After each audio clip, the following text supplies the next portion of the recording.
So we just got off externship here in Arkansas, and in the midst of answering questions, Ryan shared a frame about when people come in with affairs directly, like that's their presenting issue.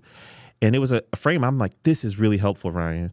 And so that's what we're going to talk to you about today to help you when couples are coming in hot after an affair. Welcome to the Leading Edge in Emotionally Focused Therapy with your hosts, Dr. James Hawkins and Dr. Ryan Rana. EFT is a dynamic model that humbles even the most seasoned therapists. Together, we want to come alongside you as you continually push the leading edge of your understanding and application of this wonderful model developed by Dr. Sue Johnson. Yeah, so that's what we're going to talk about today is the 3 cycle. Well, really, it's a quick look at affair recovery. And what we're going to be focusing on, though, for Ryan and I, we'll see how it goes. But I want to talk about particularly in the early part. We're still talking stage 1, early sessions, and we're not even talking about resolution type stuff in stage 2 right now to me. And the reason why this topic is important, I think, is because so many therapists, it's, they come in, it's like, we get that we can't resolve the affair until stage 2. But what do we do with the energy that is being presented when they come in for their affair? We can't just tell them to put it off, which is right. We can't ignore it. That would be misattuning. But then Ryan shared this idea of looking at there are really kind of 3 cycles you could look at around when they're coming in, and it was organizing. So let me say the cycles now. Make sure I get this right, Ryan. All right. So, of course, what's going to be impacted by the affair, and this already there before, and Lori Watson would be happy to hear us talk about this, there's the sexual cycle, meaning who's the one that usually pursues sexual intimacy? Are they able to talk about sex in the relationship, and what does it mean for them? That's definitely going to be impacted by the affair because it's going to be like this place that's been kind of violated or betrayed of trust there. And so they could cause someone to maybe either shut down kind of in a way, like turn that part of them off. Or for some people, it can make them kind of ratchet it up a little bit. Maybe if I engage in this more, it can help bulletproof our marriage in a way. So there's just different cycles that can happen there. So we need to know, what did it look like before the affair? What did it look like afterwards? Then there's also the cycle that occurred that was going on in the relationship before the affair. And just a quick little side note, never, sometimes people have maybe missaid this. We're never trying to use that cycle to make an excuse for their affair. But the affair did happen in a relational context, and we need to understand that cycle. And for many of our couples, this is what I've typically heard. We've never been able to do anything hard. So even in their relationship before, they couldn't really have deep, hard, vulnerable conversations. And now there's been an affair, and there's a lot of pain and mistrust. So do you think if the previous cycle couldn't handle it, now their ability to handle it feels like, hate to use a kind of like a guy's metaphor, but like, I was just working out this morning. If I could only squat 250 and then I barely buckled under 250 pounds, and someone's like, let's try 300, James. That's not going to work out so well. And that's what's happening for our couples. They couldn't even handle what the other cycle was like before. Now we've added on more weight to it now with the affair. And so what we've got to be able to work with, and I think when Ryan was sharing it, that was helpful to me, and we'll turn it over to him, and now we've got to look at, particularly for that couple coming in, we can't resolve it in stage 1, but we do, as we've had Leanne on here, and she's talked about some of this before, we do have to go towards the pain that's coming up now after the affair. And what does it look like when the pain of this affair, when it comes up, when you try to talk about it, when you have these memories, when you have these flashbacks? What happens in your relationship when that pain comes up in the relationship? So that's just a quick summary of the different 3 cycles and why this matters to help organize the process. Yeah, thank you. It's good. Good stuff. My preferred language, and it doesn't even matter what we call it, except for just communication, is base cycle, sexual cycle, and then the fray. Okay. Just trying to make it as simple as possible. Lori and George, whom I love, their distinction is the emotional cycle versus the sexual cycle. I prefer the term base because the base cycle includes way more than just emotion, but we're talking about the same things. So first of all, affairs are hard. Affair recovery is hard. Talking about monogamous relationships where there's been a breach of trust and a betrayal and, and it's long-term therapy. And I have an appreciation for short-term therapies. But not for affair recovery. because this is hard. And when you get an intake and it says there's been an affair or in session 1, it's like, all right, this is going to be, at least, if it goes well, 6, 8 months, a year, 2 years, because you're managing at least 2 grief processes. You're really balancing 2 or 3 cycles. You just can't do it quickly. And I've seen people try to get over affairs quickly, and that does not work very well. It's usually just avoidance. So all that to say, there's a lot of pressure on the therapist oftentimes to deal with the affair just now. And people get mad. Even though the therapists get mad when we talk about that attachment injury is really a stage 2 event for the therapist. People are like, we can't wait that long. Well, what are you going to do? You don't even know these people. You don't even have alliance. You don't even know what you're talking about. So to open the details of an affair, early on just doesn't make a whole lot of sense. With permission from a trainee years ago, I'll tell a story. I may have told it before, but it's a good one. And I was just teaching on stage 2 attachment injuries and why we prefer to wait to do them. And then I want to get back to the point. But anyway, she is a family member who's a military person, and she has a family member who lost a leg in combat and kept a leg in combat. And ironically, both legs were severely injured. But one of them was so severely injured that they had to go out on the battlefield, and they did surgical stuff right out there. And that's the leg that was eventually had to be amputated.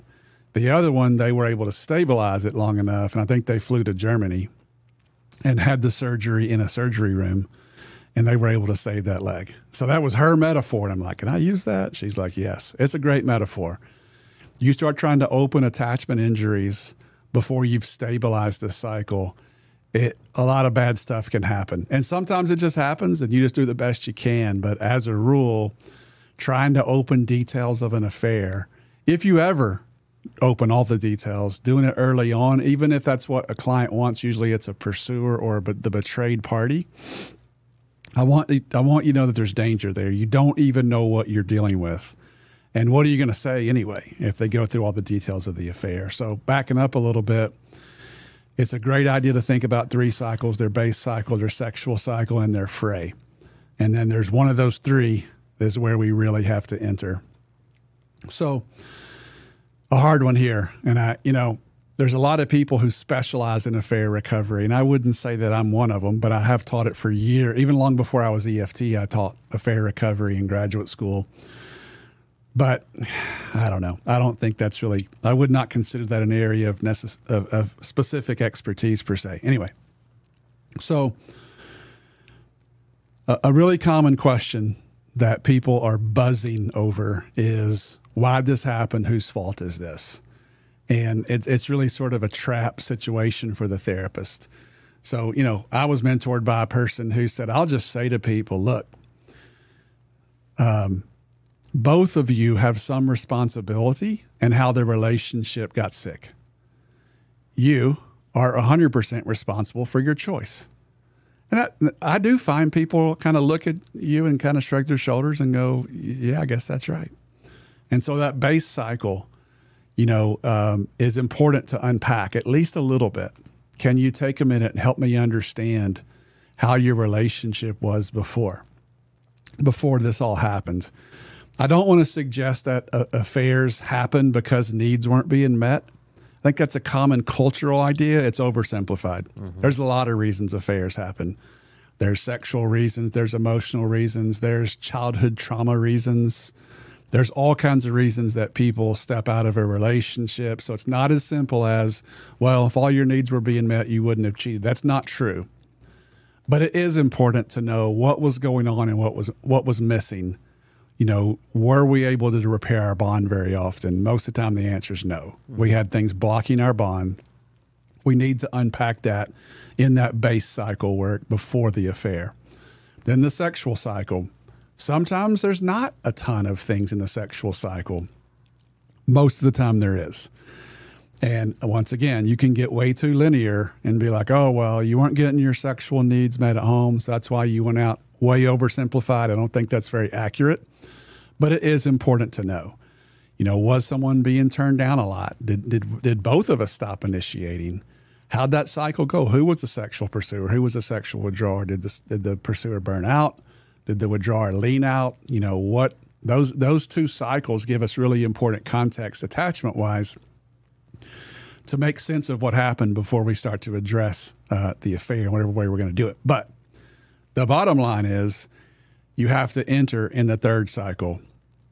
So I've seen a lot of people try to do EFT by setting up, going into the affair story, trying to set up emotion in there. And that's misattuned right off the bat. Wow. What we need to set up our work in is when you two try to have a conversation about this affair, tell me how your conversation goes. And we'll talk more about that right after the break. We want to take a minute to promote the International Center for Excellence in Emotionally Focused Therapy, or ICEEFT. ICEEFT is the parent organization of all things EFT. We would love to ask you to consider checking out their website. A visit to the research page alone is worth it. If EFT is your clinical and professional home, it makes so much sense for you to join us at ICEEFT. ICEEFT is a great way to stay connected with EFTers all over the world, and even Dr. Sue Johnson is on our listserv. You can ask questions on an email system. You can hear about trainings going all over the world. Please consider joining the International Center for Excellence in EFT, ICEEFT.com. So getting into this phrase cycle, Ryan, this was the one that really clicked, and I thought it would be helpful for the listeners, which is why I'm like, Ryan, we got to talk about that. Is in stage one, and we don't want, because partly we do care about you all. We don't want you to feel powerless, like you just got to tell your clients to wait. But what you do need to do to set them up successfully, going back to I was in the military and I was a medic, so his leg story does hit for me, is when I used to work with the surgeons, before they just went and cut things open, they had to assess the lay of the land. They would do x-rays and say, like, what does the structure look like? Do they have the blood vessels to be able to handle this? Is their body strong enough before I cut them open? And they're saying, like, I do have to do some due diligence. You need recovery, but I need to do some due diligence before I just cut you wide open and try and fix something. That's a good surgeon. And this fray part to me is like, this is what people need in stage one. So I just got to check here. I know that, you've probably tried to do things around this affair. You've probably tried to talk about the pain. And there's probably a part for the partner who injured their partner. There's probably a part of you that tried. So I need to understand, what does it look like when you try and deal with the pain and the chaos that has ensued after this affair? So we wanted, because then that gives us some assessment. Are they trying? Is there some brokenness and kind of contrition? Is there this sense of where the other partner can't access their pain and they're not weaponizing their pain, but they're actually looking for resolve in their pain? It helps us get a good lay of the land of what are they even trying to do. And then we get to also see, where do they get stuck? Where does it break down? In a Sue Johnson way, Sue would say, I need to see it happen in front of my eyes a little bit so I understand what I'm working with. Yeah, it's good. We have to enter in the fray. That's where they are. That's their here and now present process together. So people don't think this exists, but it does exist. There is such a good thing as a natural affair recovery. I've seen it a few times, not very many times, but that's partially because I'm a clinician. Mm-hmm. But in my personal life with friends, I walked in a room one time with two people who are married to each other, completely caught me off guard. They had big tears going on, and I'm like, you guys all right? And they unpacked that, like 2 days before, one of them had, made a huge mistake. And that person just completely showed remorse, and I made the worst mistake of my life. And the other party was, it wasn't like we're doing great, but there was a sense of like, all right. And it was an attuned response to something terrible. It does exist. And but most people, or actually all people in clinical settings, or most is a good word, most people in clinical settings, they can't do a repair like that. So this becomes a vicious cycle as they talk about this horrible thing. So we must enter in their failed repair attempt. My point is this. It's not that the affair happened. It's that the conversation of repair is blocked. I can't make that affair not happen. I can't make you forget. I can't even make you grieve. I can clarify the process and help you organize, and I can sort of be with you in the pain, But grief happens as it happens. That's a physiological process as much as it is emotion. So that's not so the question isn't that. The question is, what is blocking our ability to be responsive to each other? What is the dynamic that we get caught in as we try to take initial steps to repair from the affair? Nugget alert. Nugget alert. So wait, I got to go back. That's a new one right there. It is. Okay. I just pressed the button. I didn't really say it, but anyway, that was a good line you just ran right there, Ryan. It's not just that the affair happened. It's that the conversation for repair is blocked. Mm-hmm. And that's where we come in. And that's the huge part. That's what we're trying to do in stage 1. So it's like trying to, once again, jump in and fix something that you haven't assessed yet. Where does it get blocked? Mm-hmm. Are you two even trying to make a repair? Mm-hmm. You know, and so that was a great attachment way of trying to say that. But I just wanted to make sure they caught that line. Yeah. And in stage 1, when we're doing our stabilization work, we want to give weight to the affair as we track the cycle. You can't ignore it, but if you open it, you're doing battlefield surgery. So you're probably going to run into some painful things. So, but you can't ignore it either. You want to give it weight as you track out their fray, as you find the trigger or danger cue. In the conversation they try to have about the affairs where you're looking for the danger cue, the trigger, and you get that attachment message and you say what happens for your heart right in this place, and they talk about the hurt and the fears. That's when the therapist needs to say, so in this place is when the images come back of being lied to, or the images come back of your partner being with somebody else. And this takes you even darker. Like, they need to see and experience that you see it.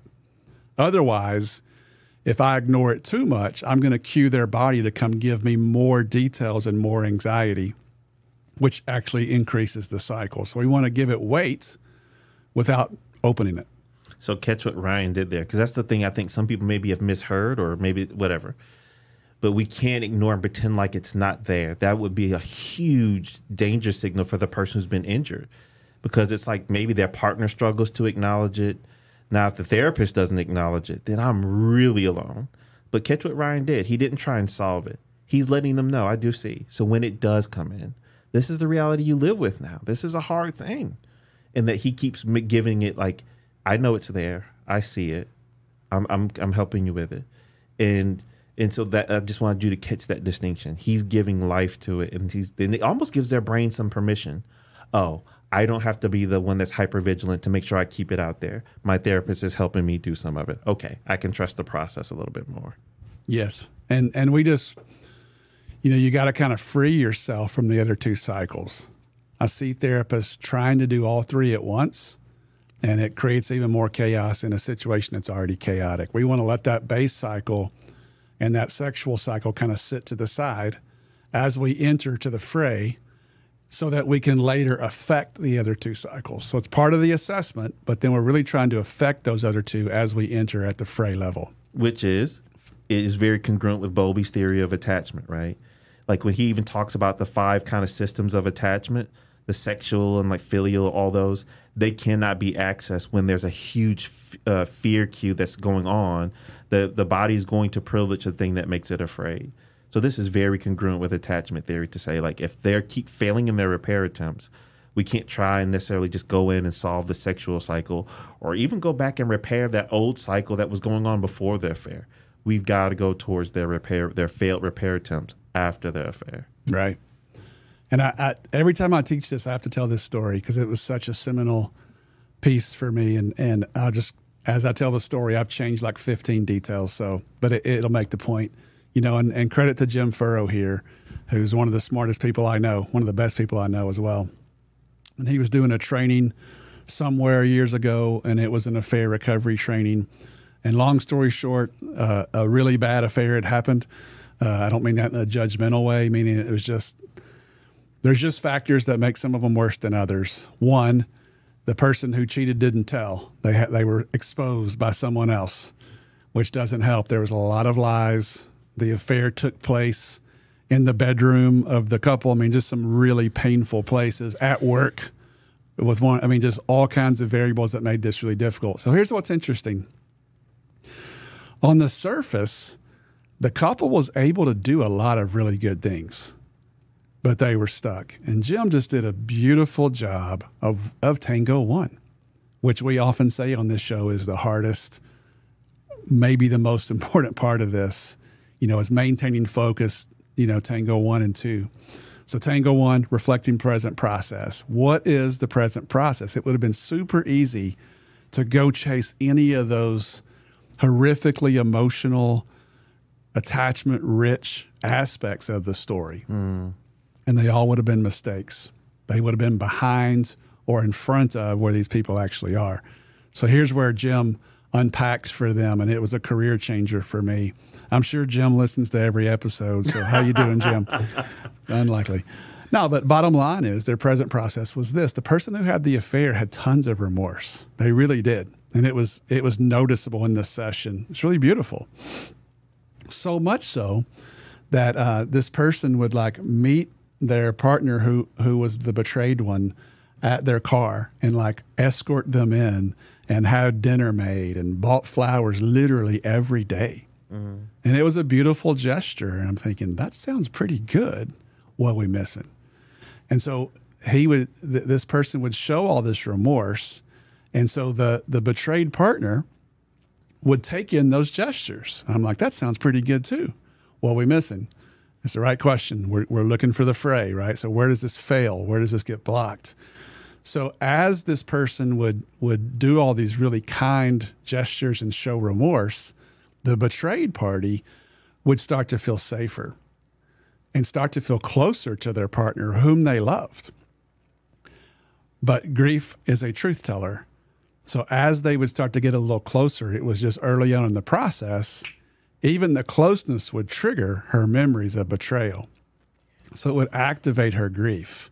So she would kind of appropriately start to share, I'm afraid, I feel wounded, I don't know that I can trust you, and it was appropriate grief. And so this person who had done all this work, though, they would see that person drop into vulnerability and it would trigger them. And all of a sudden that person would be like, this is never going to work. You're never going to forgive me. We might as well, I don't know that I can keep living. So the betrayed party would see that. They would shut their grief part down, and they would go attend to the person who had the affair. And then that person would stabilize and go back to performing and buying flowers and making dinner. But that is their current cycle.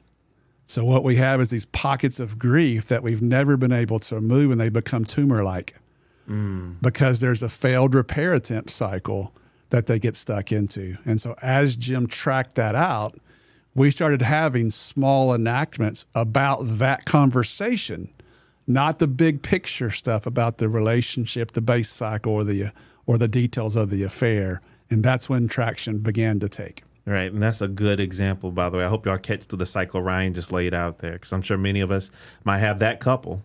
Because what's missing there is the person showing remorse when the pain isn't being directly expressed.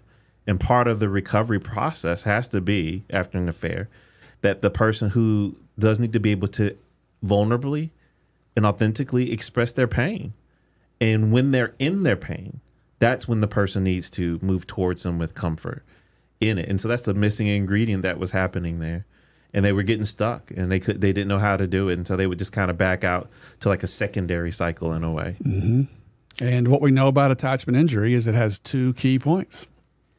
The betrayed party needs to be able to look at the offending party, excuse me, and see their pain reflected back in their eyes. So right from the start, that failed repair attempt, blocked conversation, won't even allow that process to get started, much less to move towards resolution. Yeah. So that is where they need you. And I'm going to tell you, man, that's a pretty focused therapist who can lovingly sift through all those incredible details and stay focused on the target, which is when you two try to have this conversation, what happens? Not getting too lost in who's the pursuer, who's the withdrawer. What is the dynamic that happens that keeps the repair from starting the process to grieve well together? So the betrayed person has to sit with the pain that they have caused. And in order to do that, I've got to come to the betrayed partner and saying, hey, I see what you're doing. This makes sense.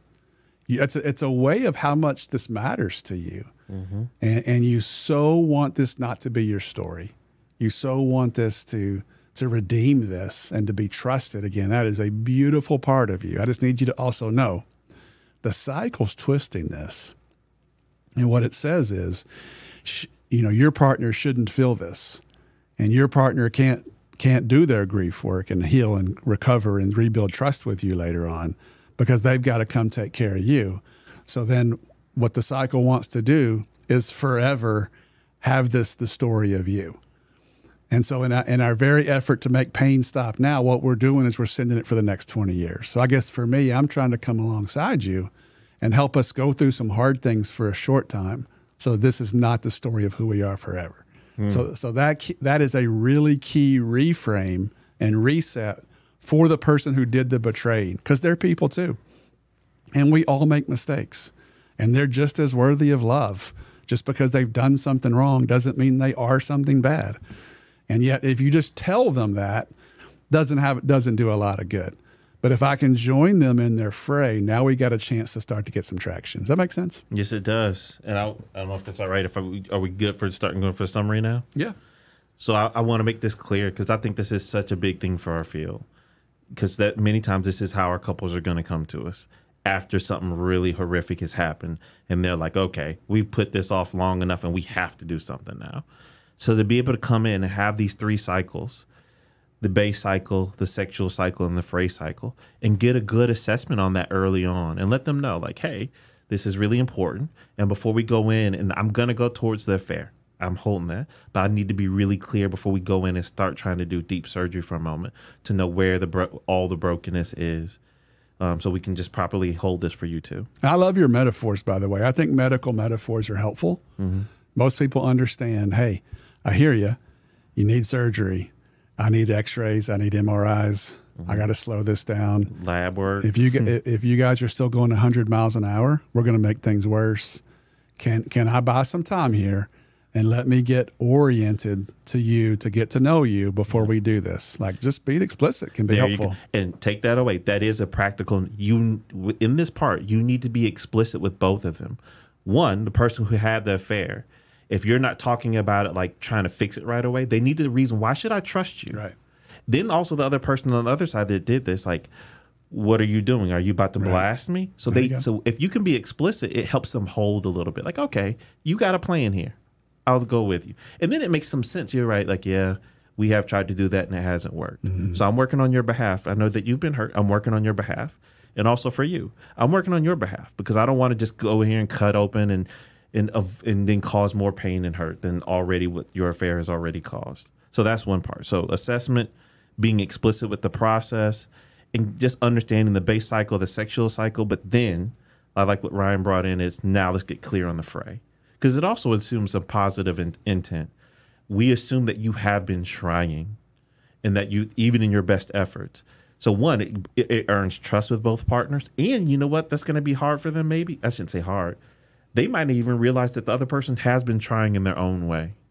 Like, oh. They have. I did not know that's I didn't know that's why you were doing what you were doing. Mm-hmm.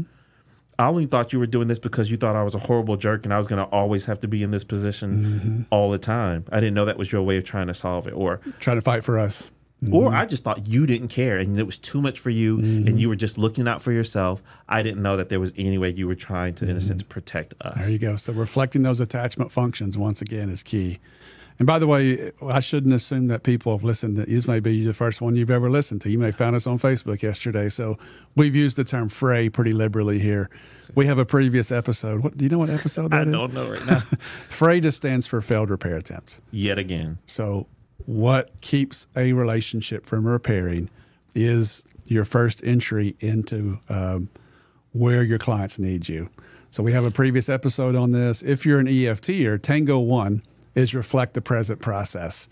It's actually brilliant, but I find people that just goes right over their head. They don't know what that means, because that present process could mean a lot of stuff. So we're just interchanging those phrases here, is like really track into their fray as Tango 1. Failed repair attempt is the present process.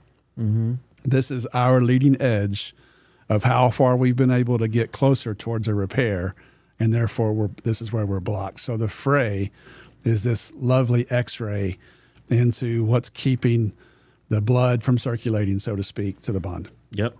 And so some ways, once we get the fray, some things we might do with it in stage one, we'll get the fear and probably have them do enactments around the fear or the stuckness in stage one. We might do some process enactments in stage one with the fray. Like, this is what I go to, but I see when I go to this, I see that this is what ends up happening in our cycle, though. But it's just all I know to do at this moment. And what we're trying to do with all those enactments around the fray is just stabilize them. Give them a little bit of safety, get a little bit of clarity, help them see that they are making these attempts and how their attempts are probably landing on their partner. Yeah. And building enough safety. And just getting them out of story a little bit, a little more into a sharing of self. That's right. Not completely, just a little bit. That's right. But what you find is people come in, I got my story, I got yours. And the more the therapist lets my partner tell their story, now I got to come and share mine.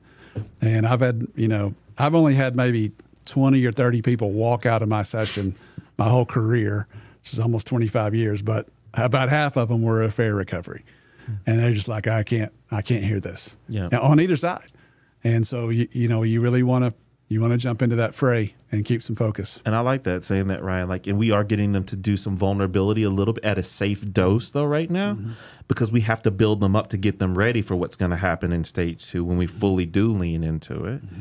What else was I going to say was a good clear one? I think that was pretty much the practical things. And what we're just trying to help you, like, when they come in hot with the pain of their affair as the frontline issue, you've got to have a plan. Oh, that's the other practical thing that Ryan said that was good was keep naming that you see the affair.